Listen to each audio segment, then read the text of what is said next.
Para ninguém dizer que não teve acesso a isso, e pode reproduzir de montão. As TVs estão ensinando abobrinha para o povo. O senhor tem algum documento para dizer que tem liderança evangélica envolvida com maçonaria? Sim, sim. No dia 18 de outubro, entreguei para os irmãos copiarem. Aí ele cita o nome de todas as lideranças evangélicas na maçonaria. Para mim, eu falei, mas por que você não foi abrir com o Bispo Macedo? Por que você não foi abrir com o Caio Fábio? Com o Fanini, com o Fausto Aguiar de Vasconcelos? Por que você não foi abrir com o Silas Malafaia, com o Guilhermino Cunha, com o José Wellington Bezerra, o presidente das Assembleias de Deus? Pedrosa, todos esses homens estão lá na maçonaria comigo. Ameaçado de morte, não foi pelo beira-mar, não. Ameaçado de morte por pastores. Pô, para com isso. Agora, o que tem isso a ver com cristianismo, com cristão? Meu Deus do céu. Olha, cadê a câmera? Eu quero falar aqui direto para a câmera. As nossas lideranças evangélicas, o povo evangélico está sabendo quem está lá dentro. Vocês vão se pronunciar logo. Vocês sabem que está escrito lá para vocês. Ó, Senhor, eu fundei a religião, eu expulsei demônio, eu curei enfermo. Deus vai dizer para vocês, olha, apartai-vos de mim, maldito, para o fogo eterno preparado para o diabo e seus anjos. Vocês sabem que os bodes serão colocados à esquerda. Eles vão ser jogados no inferno. Não tem, a palavra de Deus é clara. Não vem com conversa fiada, dizer que não sabe, que lá o diabo se transfigura em figura de pessoas. Se você trouxer um satanista aqui entrevistar, ele vai dizer que o diabo dá dinheiro para ele, que curou ele de diversas doenças. Por quê? Isso é poder oculto. Nós estamos discutindo, isso existe. O anticristo, ele vai morrer e vai ressuscitar. Isso é impunidade, isso é injustiça. Olha aqui do lado o convite da Ku Klux Klan para uma noite evangelística. Forças ocultas vinham atuando, meu irmão. Isso aqui é um cartaz antiguíssimo que eu achei no museu da Ku Klux Klan. Olha aqui, em inglês. Grande encontro da Ku Klux Klan, nesta terça-feira à noite. Por que os cavaleiros da Ku Klux Klan? Pelo evangelista Homer Kelly. Entusiasta, comunidade, cantores, comunidade, dos livros evangélicos, bonitos números musicais. O Ku Klux Klan patrocinando o evangelho, meu irmão, matando os negros, fazendo tudo isso. É a mesma coisa que a maçonaria faz hoje.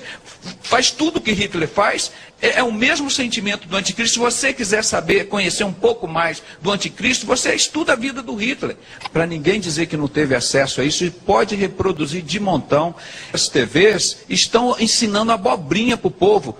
O senhor tem algum documento para dizer que tem liderança evangélica envolvida com maçonaria? Sim, sim. No dia 18 de outubro de 2001, um ano depois que fui levado para o hospício como doido, o Stefan Saad, eu distribuí 3.500 livros, Maçonaria e Fé Cristã, de John Scott Horrell. E um desses livros... E um desses livros caiu na mão do pastor Saad. Ele saiu da maçonaria em 95. Em 2005 eu fiz o primeiro encontro com o pastor Paulo Pimentel. O primeiro encontro com o pastor Paulo Pimentel, de ex-maçom, no apartamento de 2 quartos lá na Tijuca, que os irmãos me conheceram. Isso que é intrepidez e ousadia. Um homem sozinho, pequeno, nós fizemos. E o Saad esteve lá, pastor. Ele saiu da maçonaria e me entregou, ameaçado de morte. Não foi pelo beira-mar, não. Ameaçado de morte por pastores. Ele me procurou, eles estão querendo me matar. Eu socorri, como já socorri vários pastores.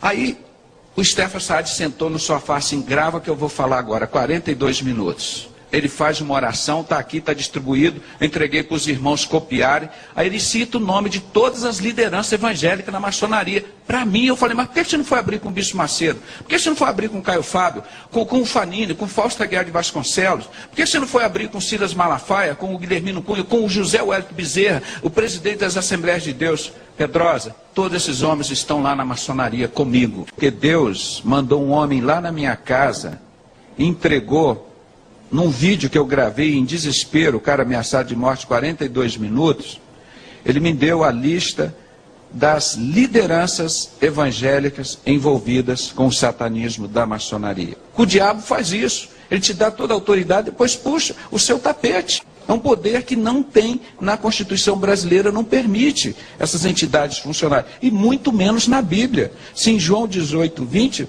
pastor Jesus disse, e respondendo-lhes Jesus disse, eu sempre ensinei nos templos e nas sinagogas, onde reúnem todos os judeus. E tudo falei abertamente.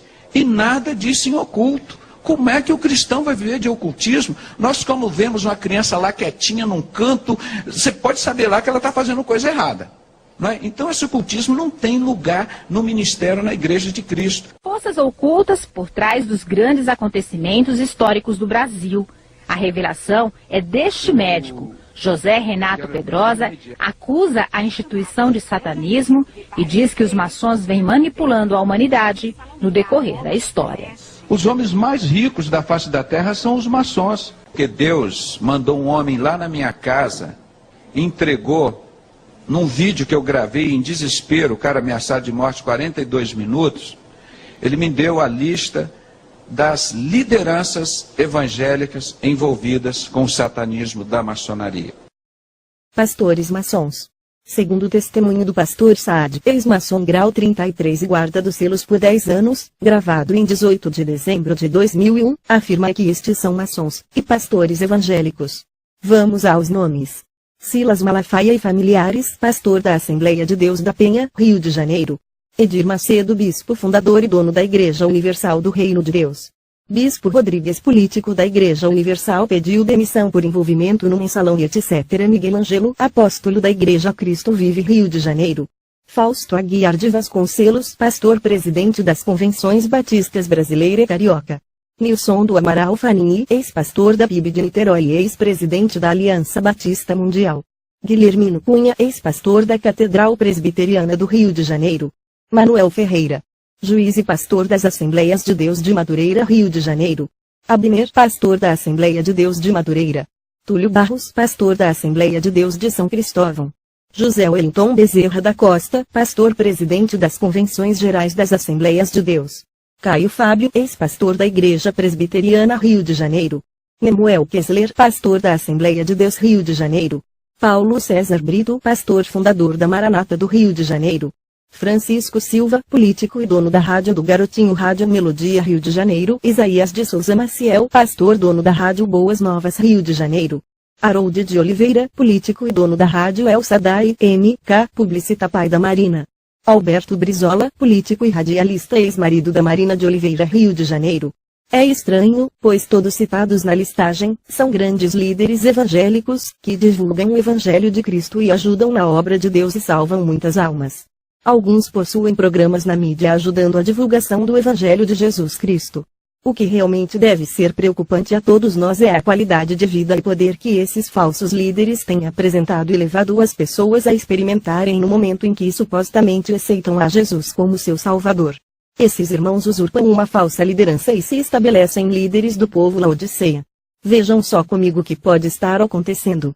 40.000 pastores, além de seus auxiliares, como presbíteros, evangelistas, diáconos, entre outros, estão manifestando quando oram pelos irmãos e pessoas necessitadas do Senhor e sua salvação, ou então quando dizem às pessoas irmãos que recebam o Espírito Santo de Deus e falem em línguas estranhas e profetizem.